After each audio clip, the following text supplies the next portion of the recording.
Kuha gid ang pinakalami sa biko ba?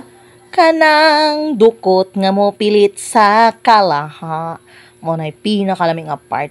Kung magbiko maong kaon kog dukot for today's video. Kani kaon na pud og naay mantika. Sure na gid ko ani.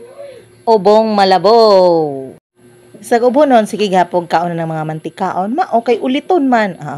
Tagam bitaw na unyag atakihon. Sakay ang mga ubo, gilok-gilok yun ang tutunan na, katol-katol pag yun. Gigihapog kaon, di gagahian jud kay ulo, day. Giganahan jud sigaw na ng dukot sa biko, day. Sige, day.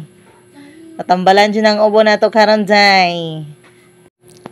Pertira bagyong lami, Wa na gani na nga nanampit o sa kauban sa balay, kasi giraghungit, kay lami kayong dukot.